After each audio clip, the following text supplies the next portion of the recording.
Right, let's have a go at this sedge. Sedge.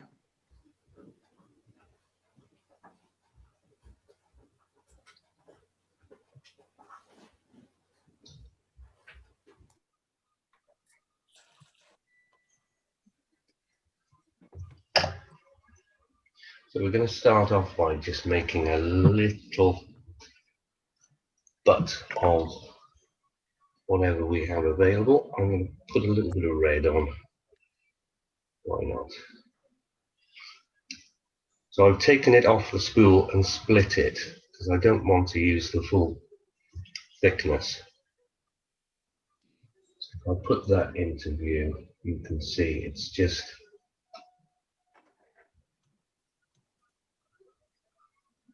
a few fibers. And if you twist as you're turning, it just makes them sit down a little bit easier. You just need to put 2 turns on there.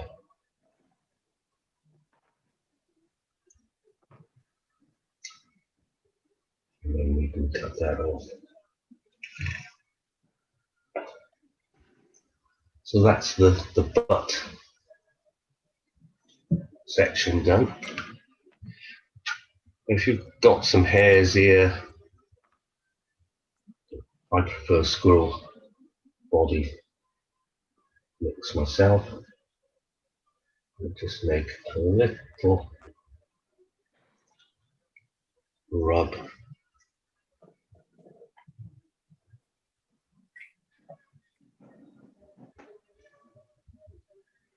Start off, do a turn, and then go back over, just neatens up the body, and we'll just go back to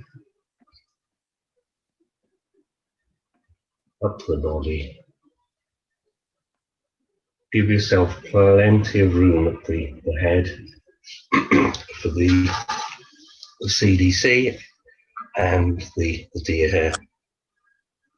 So again, like we did on Thursday, we'll get the tips of the CDC, match them up, put 3 on this one.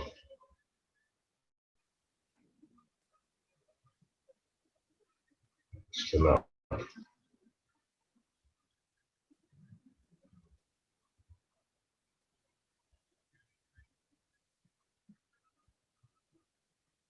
Try not to make the wing too long. We'll just make it just past the bend of the hook and tie those tightly into place.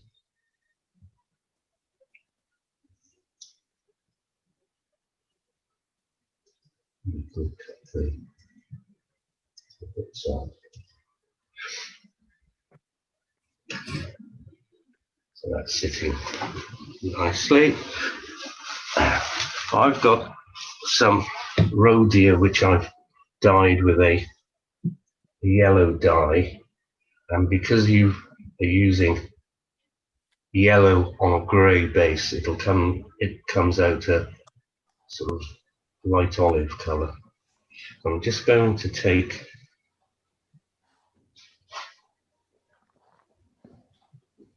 a small pinch, cut them.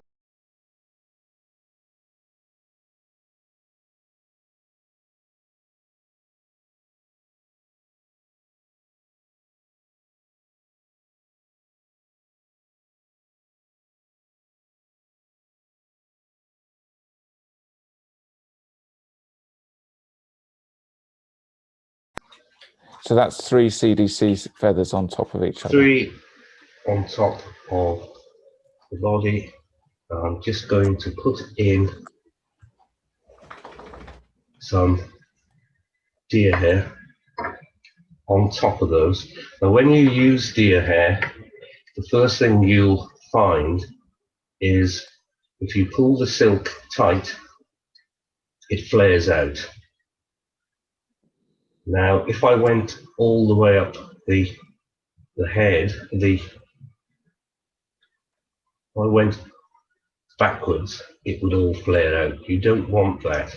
So just put in a few turns near the eye and pull them tight, because what we're going to do is put in some more seal's fur, or in this case squirrel.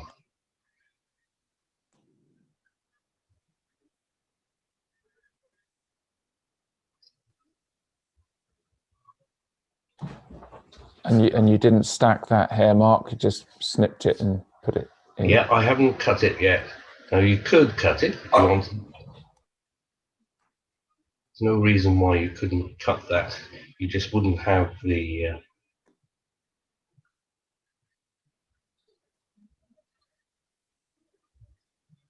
and now you can go up towards the base of the wing, and then just come back a little bit.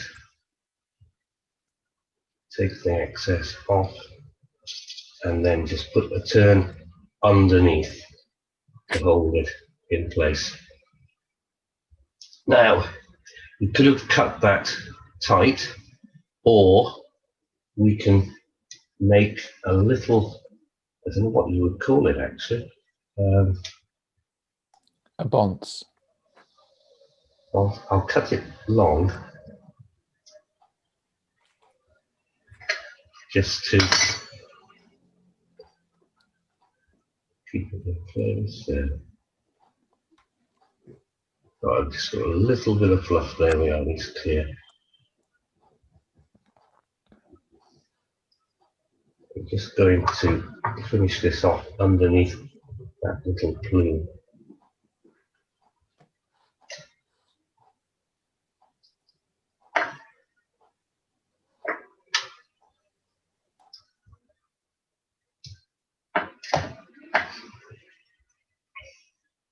There we are, that's a CDC sedge. What you sometimes find is that you'll have a few of those fibres which just spin round too much, but with I can just use a pair of hackle pliers just to pull them up, snip them out of the way. There we go. So they should now just be sat on top of the CDC wing. Very nice. Cut that a little bit shorter. So when you're fishing this particular fly, especially on the shore, you know that Willie says pull, skate that fly, move it, yeah, and that will give that lovely wake. Oh, and it's hollow, dear Hare, is it? Or That's right. That will aid the flotation floating as well. And why? Oh, so that tuft makes a wake when you That's right. Yeah. it. Yeah. That's the idea. So you know when you use the Honda 50, the balloon caddis. Yeah. That has this has the same effect. Okay. In that water. Lovely. And you didn't line the tips up, marking a hair stacker there. You just snipped it. No, and leave it rough. You could do. I mean, there's no great reason to do so, but I think it looks better. That looks good. Rough.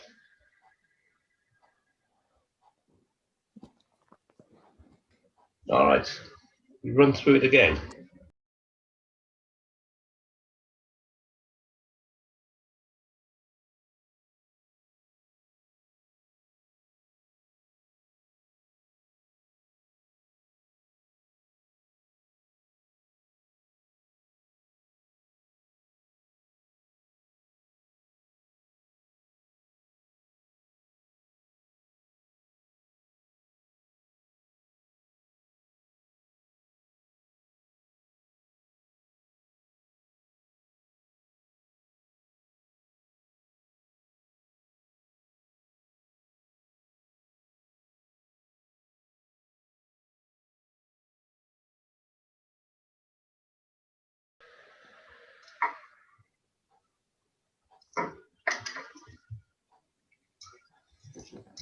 I do like that orange colour there.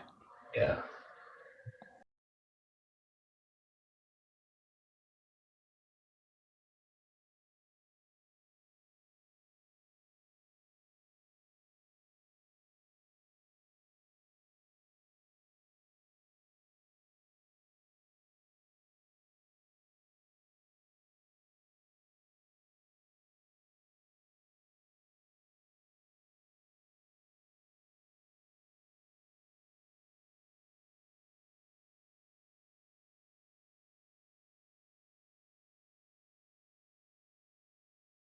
You know, Fine silk. Yeah, that's fine. yeah. That's Yeah, I mean, that's good. what's the difference? Yeah. What's the difference?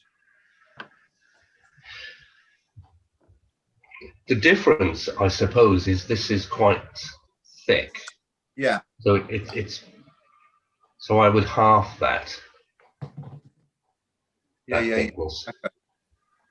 Yeah, because I've actually got some of that. It's not in that colour. It's glary pink. I mean, if you you can use range. the whole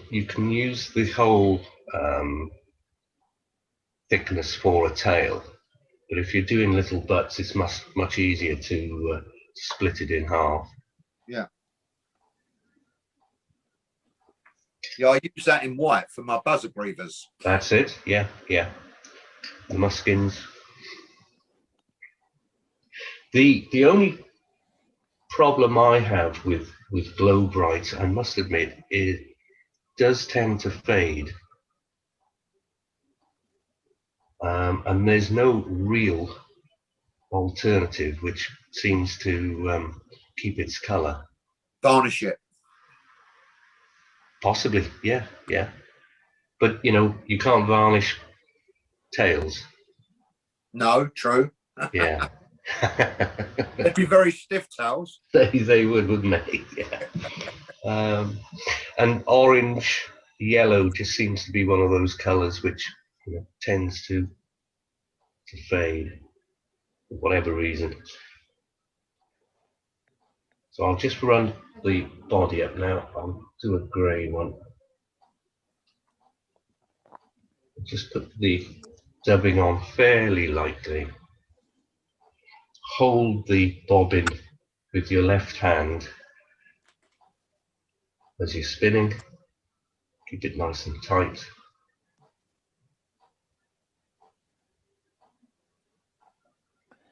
And you hold the bobbin with your left hand to stop it twisting. Stop it bouncing around. Stop it bouncing around. Yeah. I'm not sure if I do that. That's a good tip.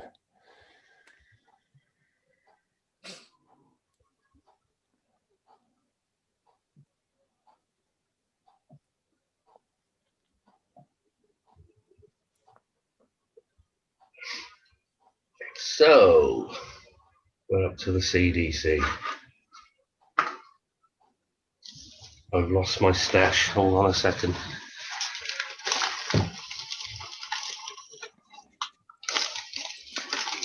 How many are you going to use, Mark?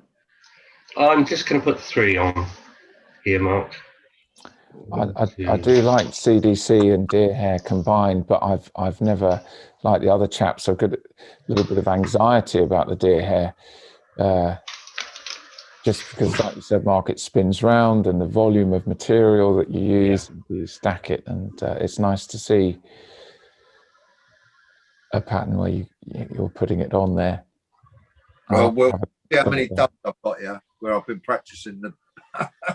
How many what? All the duds I've got where I've been practicing the muddler head. Oh, you want duds? Talk to me. Okay, so I'm just going to put this on flat. Not too long a wing.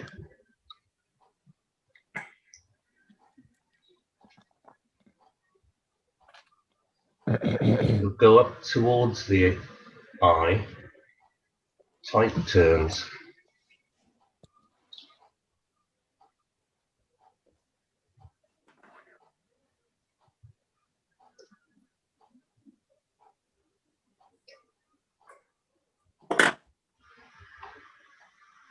And away. Change the glasses. Now, take one step. So, are we all ready for the deer hair? Yeah. All right. Okay. I'll try and do this. Just take a smallish bunch. One thing I noticed about the deer hair, Mark, when I was handing it, you gave me a very nice patch. Thank you. Is I'm putting my fingers, and also Mark Turner told me, chaps, to make sure you cut the deer hair at the base. Don't cut it. I looked away for that second there. How did you select those? Sorry. Okay. Right. We'll start again. Throw that away. So. Just take a relatively small bunch. Cut them close to the base. How many fibres do you think are in there? Right. Well, I'm not going to count them, but that's. It's a pinch. Okay. Could you show the base of the bunch, Mark? Because I was just about to say what I noticed is actually the base looks a lot thicker than the tips. Some underfur in there. Yeah. The tips are much finer than the base. Is that right? That's right. Yeah. And what I do to get rid of those little bits, you could put them into a hair stacker. But what I do is just flick them.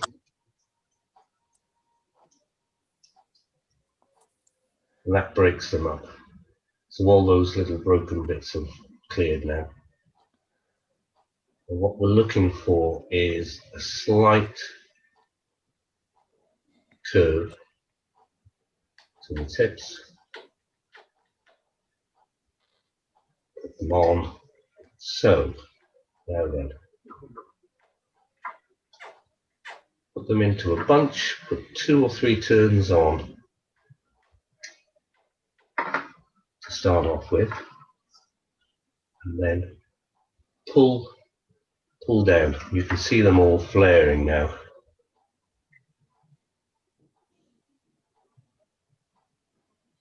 Keep adding turns in the same spot, and that should hold them in place.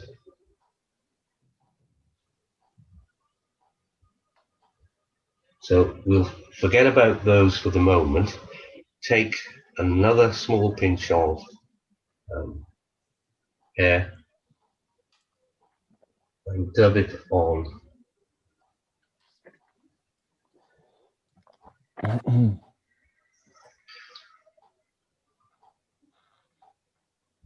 Just that.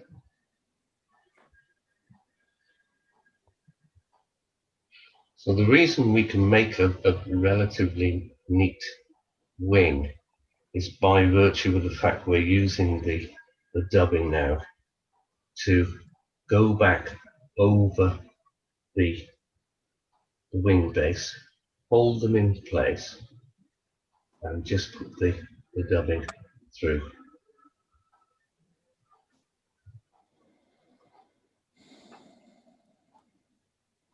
Because dubbing is thicker than the tying silk, it doesn't compress it and make it flare out as much. So, I mean, the same principle you would use for the hedgehog, sedge hog pattern. By using the dubbing, you can go back up the base of the fibres. I did not know that, and I did not do that tying that sedge hog. I tied those months ago, Mark, you were saying to me. Okay. So thank you for that. Okay, well that's... One thing I'd say, chaps, as a beginner, like me doing that kind of fly, the two things I would say is just check the volume of the material. That's I find the tricky part. Yeah.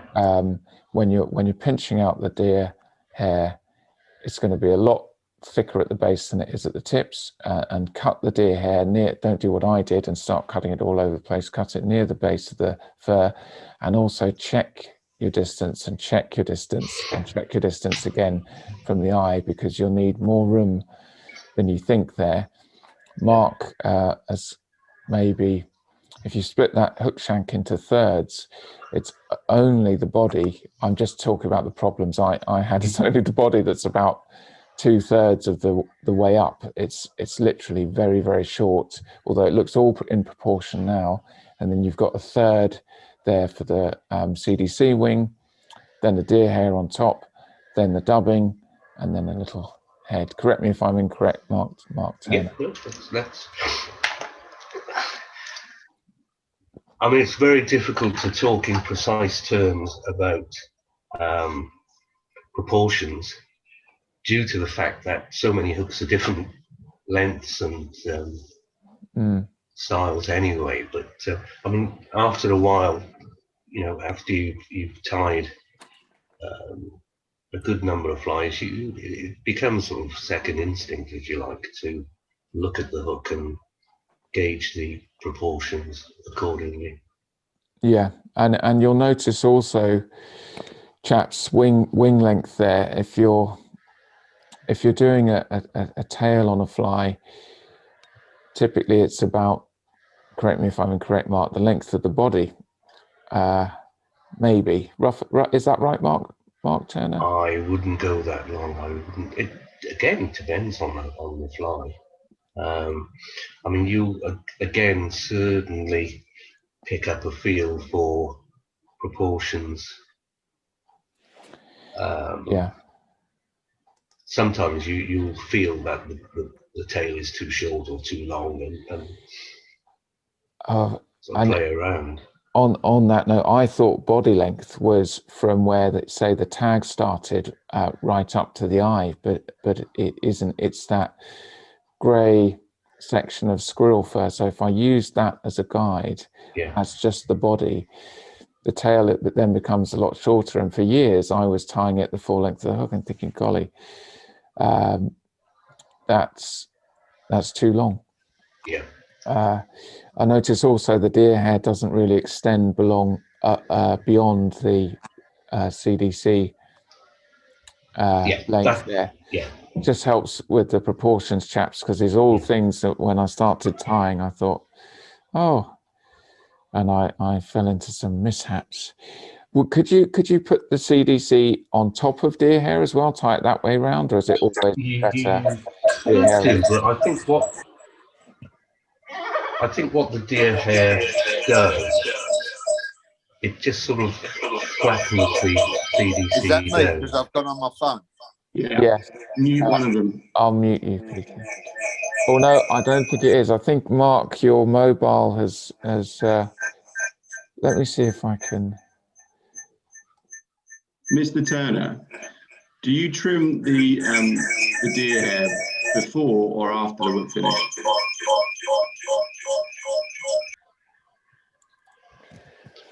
Sorry, Mark, just say that again. Sorry. Did you trim the deer hair before or after the whip finish? After, yeah.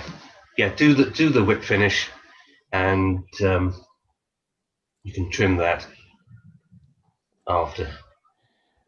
Don't worry, Peter. I've muted your phone, so you're good to go. I've asked you to unmute your iPad. Right, I'm trying to see how I reverse it. How do I?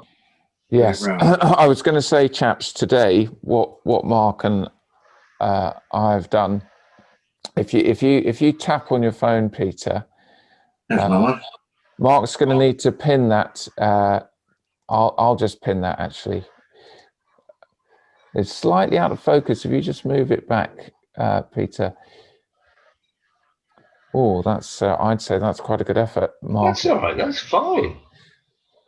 Very nice. From what I can see, that's nice, Peter.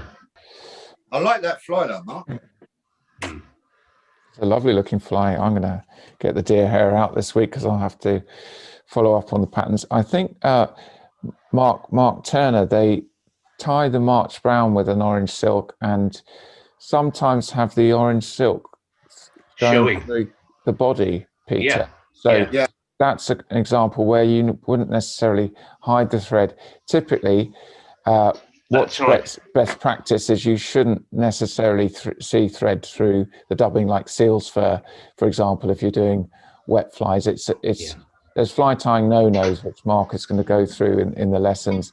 That's one of them, but there are exceptions. That's right. What I've done here is the French partridge pattern we tied. Mark, can I ask you one more question on the fly we've just tied? Yeah. Right, I've got some deer hair that's gone as a beard, like on a dowelback, like as a beard. Would you cut that off or leave it? Some of the deer's hair's gone underneath. Okay, cut them. Yeah, cut them off. Yeah. I mean, essentially, all you want is the bunch on the top of the fly. We're talking about dubbing. I've tied this fly with orange tying silk on yellow seals fur. When you wet it, what I want is that orange to come through. Oh, okay. Yeah. So I could have used yellow tying silk on that pattern, but what I wanted was that orange yellow to come through. So when you wet it, it becomes more and more prominent. So again, be very careful with the tying silk you use on patterns with seal's fur, because as you can see, when they're wetted, they'll become a different pattern altogether. On this one, I've got a yellow seal's fur with a yellow tying silk, and if I wet it, you'll see that the yellow just remains. So you wouldn't want to go too thick then on the bodies there, or brush them out, Mark, if you're using a different colour. Brush them out. Yeah, I thought typically then you wouldn't want the thread showing on seal's fur, so that I've learned something there. Oh, could you show me your sedge pattern again, the one we just tied, just so I can just gauge how long to have the deer hair bit? Okay. So I think I'm done. As I was saying, Mark Thomas, you see marks there that the tips of the deer hair don't really extend beyond the wing of the CDC. I think that's a bit shorter, aren't they? Yeah. Yeah, a bit shorter. No, that's what I was meaning, the front part by the eye. Oh, I see. Ah, right. Okay. Because that's the first one you tied, but the other one there. The second one, isn't it? Yeah. I mean, that one I would probably. I think I'll leave it where I've got it then. I'll give that another. So, if you want details there, Mark Thomas, if you look at the width of the eye. You tell me that she looks. Yeah. Oh, look at that. That's fine. All right. Yeah, I'd be happy with that, Mark. Gosh, what a nice looking fly. Yeah. They're good, aren't they? I like them. It's a nice looking fly. Yeah, I'll get that on the river. Just put that up again, Mark, please. I just pinned you to for the recording, please. Got to give it the best side, I guess. Yeah, there's the best side, absolutely. You see nice profile. Yeah. Tricky on the vice, but. Thank you for doing that. Nice. You've got a good camera there as well, or computer. Take a picture of it, it's a bit easier, isn't it? It looks familiar, so I don't think I've gone too far off piste. Yeah, no, absolutely. Thank you very much. And it's, I mean, if for argument's sake you wanted to trim that right the way back, again, it wouldn't sort of detract from the pattern at all, really. If I cut that off completely, if you, for argument's sake, were doing a dead drift run down or upstream, it really doesn't bring anything to the show, so you could cut that completely off if you wanted to. But if you were pulling, getting those trout to chase the sedge, which is really, really good fun. just looks more menacing with that bunch of deer hair up there, and like it's an insect with attitude. That's right. And that's certainly a pattern I would use for sea trout.